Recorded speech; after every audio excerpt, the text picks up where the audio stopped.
The cold bit through my thin jacket as my daughters pulled up to the shelter. I thought we were going to dinner, maybe even church service. It was Christmas Day after all. But when the car stopped in front of that brick building with peeling paint and a flickering sign, my stomach dropped. What are we doing here? Yes. My eldest daughter, Patricia, wouldn't look at me. My younger one, Monica, stared straight ahead. We can't do this anymore, Mom, Patricia said quietly. Do what? My voice cracked. Take care of you. It's too much. Before I could respond, Monica opened the trunk and pulled out a garbage bag. My clothes, my things, everything I owned stuffed into black plastic like trash. They handed it to me through the window. No hug, no explanation, just the bag and silence. The car pulled away before I even reached the door. I stood there watching their taillights disappear, holding that garbage bag, wondering how the children I raised could leave me like this. Inside, the shelter smelled like disinfectant and old coffee. Rows of cots lined the walls. People sat hunched over, staring at nothing. A volunteer with tired eyes asked my name and handed me a thin blanket. "Merry Christmas," she said softly. I couldn't say it back. My throat felt too tight. I found an empty cot near the back and sat down slowly. Everything hurt. Not just my body but something deeper. I had worked 2 jobs for 15 years to put Patricia and Monica through school. I sewed their clothes when money was tight. I stayed up nights when they were sick. I gave them everything I had. And they repaid me by dumping me here on Christmas Day. Around me, other people settled in for the night. An old man muttered to himself about his son who never called. A woman my age cried quietly into her pillow. I realized I wasn't the only one who'd been thrown away. But that didn't make it hurt less. They served dinner at 6. Watery soup and stale bread on paper plates. I sat at a long table with strangers who didn't make eye contact. Pride told me not to eat, but hunger won. I forced down every bite, even though it tasted like cardboard. Across from me, a younger woman fed her 2 small children. She looked exhausted, defeated. I wondered what had brought her here. What had brought any of us here? The answer was always the same. Life had knocked us down and nobody helped us back up. After dinner, I walked to the bathroom and stared at myself in the cracked mirror. When did I get so old? When did the lines around my eyes get so deep? I looked like a stranger. A ghost of the woman who used to stand tall and proud. I splashed cold water on my face and told myself I'd survive this. I'd survived worse. But I wasn't sure I believed it. Before I continue, tell me where you're watching from and what time it is. This is a true story. Try to watch it to the end for the full lesson in it. And please subscribe so more people hear my story. Thanks for watching. That night I couldn't sleep. The cot was hard and the blanket too thin. Every sound echoed through the room. Puffing, snoring, someone crying in the dark. I lay there staring at the ceiling, thinking about past Christmases. Patricia and Monica opening presents with bright smiles. The 3 of us laughing over hot chocolate. Building snowmen in the yard. Those memories felt like they belonged to someone else now. A different version of me. A mother who still believed her children loved her. I reached into my coat pocket, looking for a tissue, and felt something crinkled. Paper. I pulled it out and squinted in the dim light. A lottery ticket. I'd completely forgotten about it. 2 weeks ago, before everything fell apart, I'd stopped at the corner store for milk. I had $3 left after paying, so I bought a ticket. Just one. A habit I'd kept for years. I never won more than $5, but it gave me something to hope for. I looked at the numbers now. 7, 14, 23, 29, 35, 42. They meant nothing to me then. Just random digits on a worthless piece of paper. I folded the ticket carefully and put it back in my pocket. It was the only thing I owned that my daughters hadn't touched. The only thing that was still completely mine. That thought comforted me in a strange way. I closed my eyes and tried to sleep, but my mind kept racing. What would I do tomorrow? Where would I go? The shelter had a 3-day limit. After that, you had to leave and find somewhere else. But I had nowhere else. No money. No home. No family who wanted me. The volunteer who checked me in had mentioned a social worker who could help. But help with what? Finding another shelter. Another cot. Another place to feel invisible. I pulled the thin blanket up to my chin and whispered a prayer I wasn't sure anyone heard. Please let something change. Please let this get better. Please don't let this be how my story ends. Morning came too fast. The lights flickered on at 6. And everyone started moving slowly. People folded their blankets, gathered their bags, shuffled toward the bathroom. I joined the line, trying to wake up fully. My back ached from the hard cot. My head pounded from lack of sleep. But I forced myself to stand straight. Keep my chin up. After washing my face, I went to the dining hall for breakfast. Oatmeal and burnt coffee. The same volunteer from yesterday smiled at me kindly. "How are you feeling?" she asked. "Fine," I lied. She didn't push. I sat at a table near the small television mounted on the wall. A few other people were watching the morning news. Holiday stories. Feel-good segments. A reporter talking about Christmas miracles. I almost laughed. Where was my miracle? Then the news anchor smiled wider. And now, the moment everyone's been waiting for. Last night's Christmas Day lottery drawing results. My heart skipped. I'd forgotten all about checking my ticket. Slowly, I reached into my pocket and pulled out the crumpled paper. The anchor started reading numbers. The winning numbers for the $2 million jackpot are. I held my breath. 7, 14, 23, 29, 35, and 42. Time stop. I looked down at my ticket. 7, 14, 23, 29, 35, 42. Every single number matched. I blinked hard, convinced I was seeing things wrong. But no, they matched perfectly. My hand started shaking so badly I almost dropped the ticket. Around me, people kept eating breakfast like nothing had happened. Like the entire world hadn't just flipped upside down. I looked at the screen again. Looked at my ticket again. Still matched. The ticket I'd bought with my last $3. The ticket I'd forgotten in my coat pocket. The ticket my daughters didn't even know existed. It was worth $2 million. I didn't scream. I didn't jump up and down. I just sat there frozen, staring at that little piece of paper. My brain couldn't process what was happening. Yesterday, my own children threw me away. Left me with nothing but a garbage bag and heartbreak. And now, less than 24 hours later, I was holding a winning lottery ticket. Felt like a cruel joke. Or maybe the universe finally deciding to balance the scales. The volunteer noticed me shaking and came over. "Are you okay?" I couldn't speak. I just handed her the ticket and pointed at the television. Her eyes went wide. She looked at the screen, then at the ticket, then back at me. "Oh my God," she whispered. "Oh my God, this is real." She called over the shelter director. He checked the numbers 3 times, pulled out his phone, and verified them on the lottery website. Every time they matched.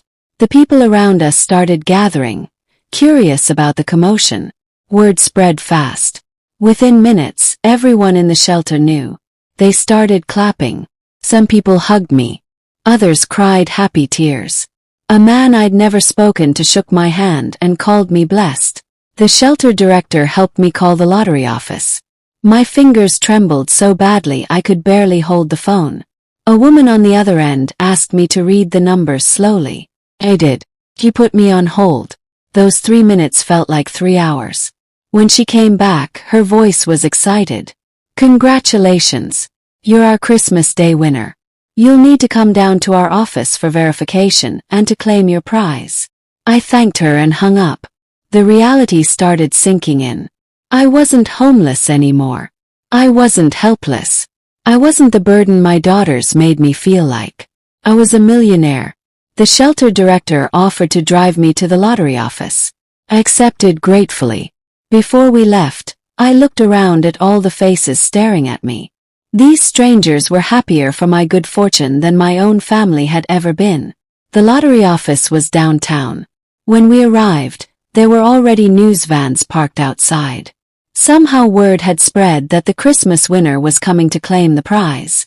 Reporters rushed toward me as I stepped out of the car. Cameras flashed. Microphones appeared in my face. How does it feel to win? What will you do with the money? Do you have family to share this with? That last question hit me like a punch. I stopped walking and looked directly at the camera. My family dropped me off at a homeless shelter yesterday, I said clearly. On Christmas Day. They left me there with nothing. The reporters went silent. You could see the shock on their faces. One woman looked like she might cry.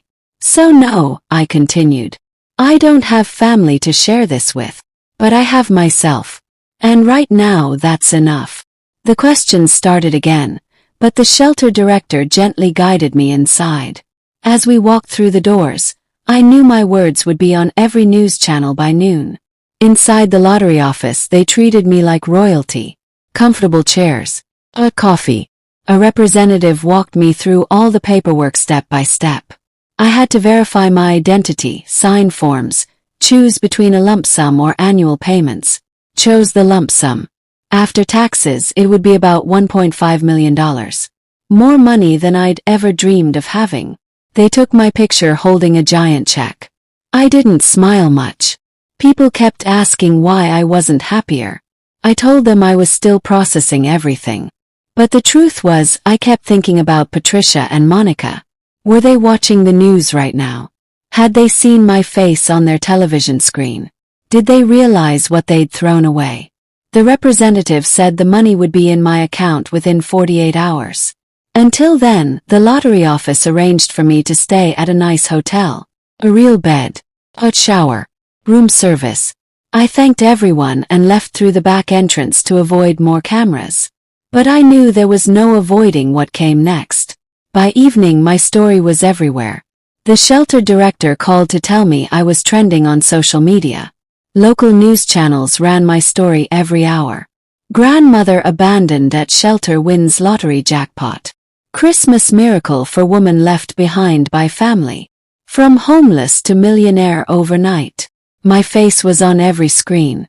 My name in every headline. The story had everything people loved.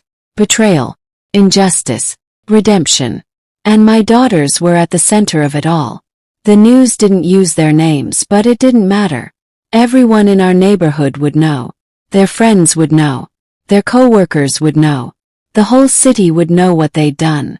I sat in my hotel room watching the coverage. Part of me felt guilty. They were still my children. But a bigger part of me felt nothing at all. They'd made their choice. Now they had to live with the consequences.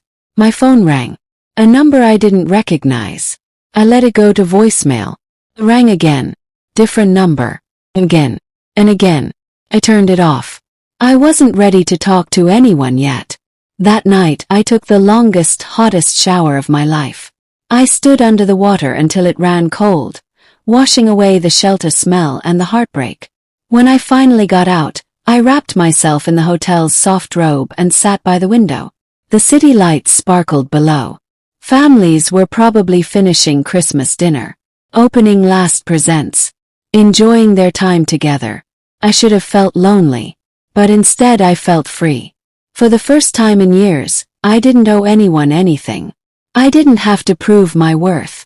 I didn't have to beg for love. I ordered room service, real food, hot and fresh. I ate slowly, savoring every bite. Tomorrow I'd start figuring out my next steps. But tonight I just wanted to breathe. To exist without fear or pain. To remember what peace felt like. I fell asleep in that comfortable bed thinking about the lottery ticket. How I'd almost thrown it away. How I'd forgotten it existed. How one small piece of paper changed everything. Fate works in mysterious ways. The next morning my phone was flooded with messages.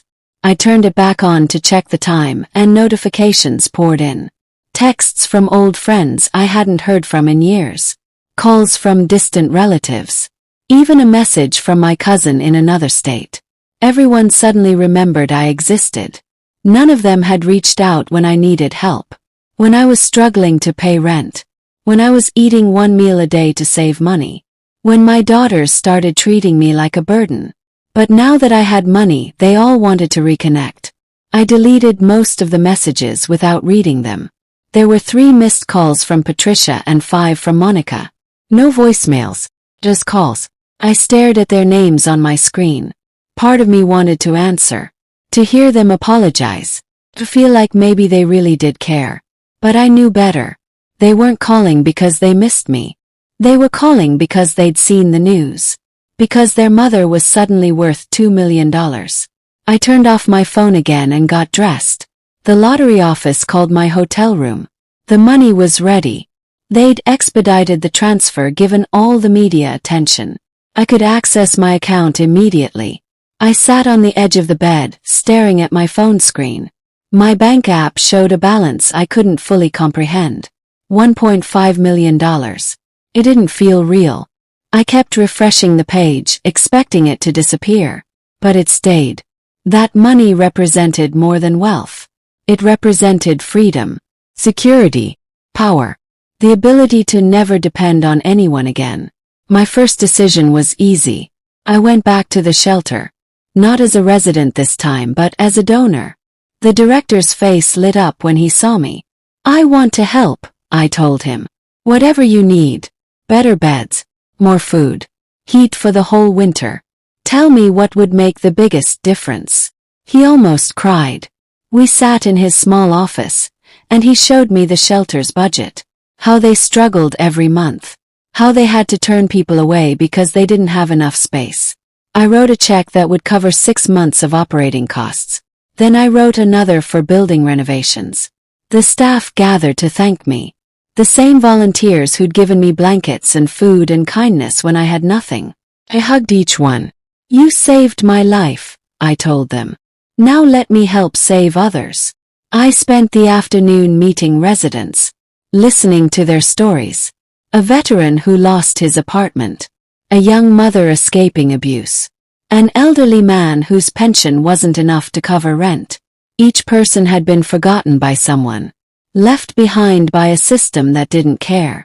I understood their pain in a way I never could have before. I set up a fund for seniors who had nowhere to go. No cameras, no publicity, just quiet help for people who needed it most. I paid hospital bills for 3 residents who were avoiding treatment because they couldn't afford it. I bought winter coats, boots, and warm clothes for everyone. It felt better than anything I'd ever done. Money can't buy happiness, people say. But it can buy dignity, safety, hope. And sometimes that's everything. The news coverage continued for days. I did one interview. Just one. I wanted to tell my full story without anyone twisting my words. The reporter was a kind woman named Brenda. She came to my hotel and we talked for over an hour. I told her everything. How I'd raised Patricia and Monica alone after their father left. How I'd worked myself to exhaustion to give them good lives. How they'd started treating me differently as I got older. Small things at first. Forgetting to call. Canceling visits. Making me feel like an inconvenience. Then bigger things. Suggesting I should move to a cheaper place. Asking why I needed so much help. Making me feel guilty for aging. And finally, driving me to that shelter on Christmas Day and leaving me there without a second glance. Brenda's eyes were wet by the time I finished. What would you say to them now? She asked. Thought carefully. I'd say thank you. Her eyebrows raised. Thank you. Yes, 'cause they freed me. They showed me who they really were.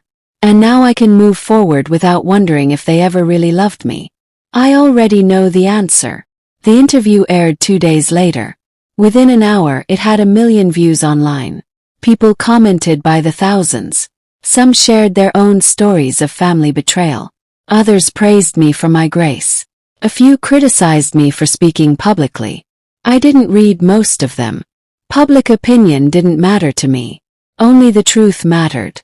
That evening Patricia finally left a voicemail. Her voice was shaky. Mom, please call me back. We need to talk. What you said on TV. That's not fair. You're making us look terrible. We were trying to help you. The shelter was temporary until we figured things out. Please just call me.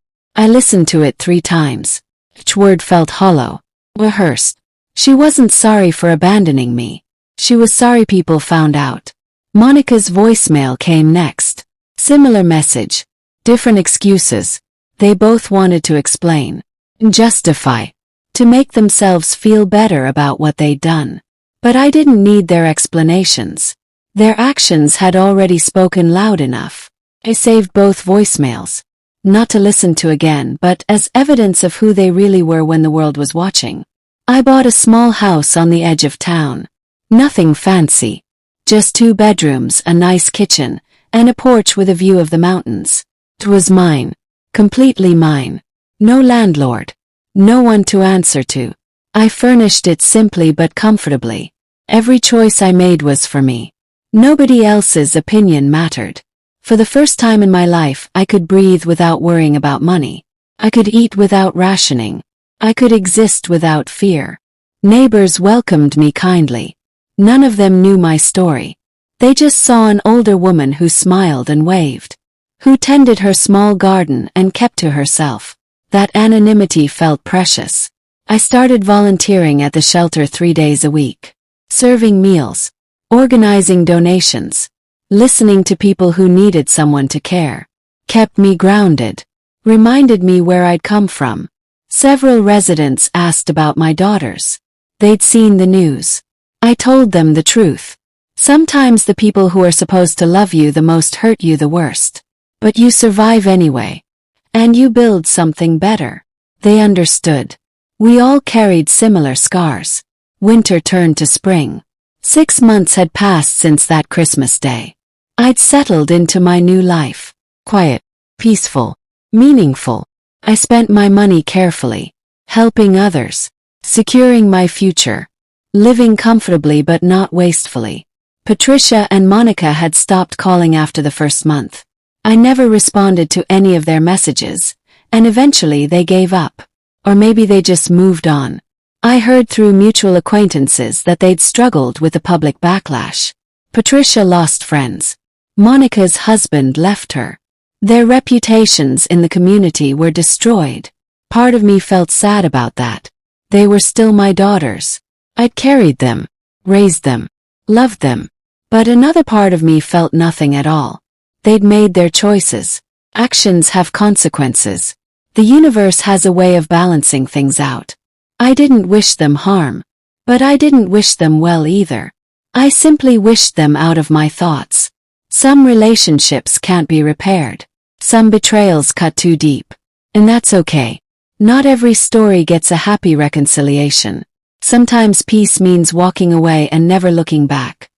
One afternoon I was volunteering at the shelter when Monica walked in. I didn't recognize her at first. She looked older, tired, thinner. She saw me and froze. For a moment neither of us spoke. Then she walked over slowly. "Mom," she said quietly.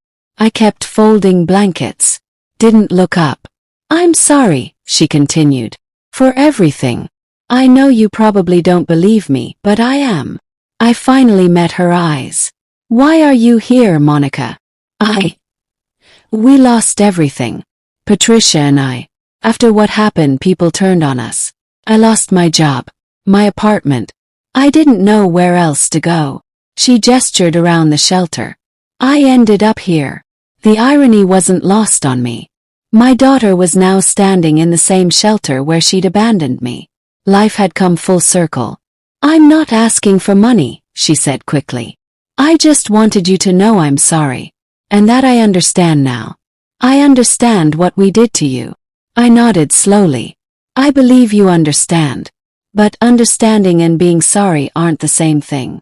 You're sorry because you're suffering, not because you hurt me." Monica's eyes filled with tears. "That's not true. I think about that night every day. How we just left you there. How scared you must have been." "I was terrified," I said quietly. "I was heartbroken. I was humiliated. And I was alone because the 2 people I loved most in the world decided I wasn't worth their time anymore." She nodded, tears streaming down her face. "I know. And I can't take it back. But if I could, I would." I put down the blanket I was folding. "Monica, I've forgiven you. Not because you deserve it, but because holding on to anger was destroying me. But forgiveness doesn't mean reconciliation. It doesn't mean we go back to how things were. I understand, she whispered. I hope you find your way, I said. I really do. But it won't be with my help. You need to save yourself the same way I had to save myself. She stood there for another moment, then nodded and walked away. I watched her go, feeling a strange mix of sadness and relief. That chapter of my life was finally, truly closed. Summer came. My garden bloomed beautifully. Tomatoes, peppers, flowers of every color. I spent hours outside, hands in the dirt, feeling connected to something simple and real. The shelter director called one afternoon. He wanted to name the new wing after me. The renovations were complete, and they could house 20 more people now because of my donations.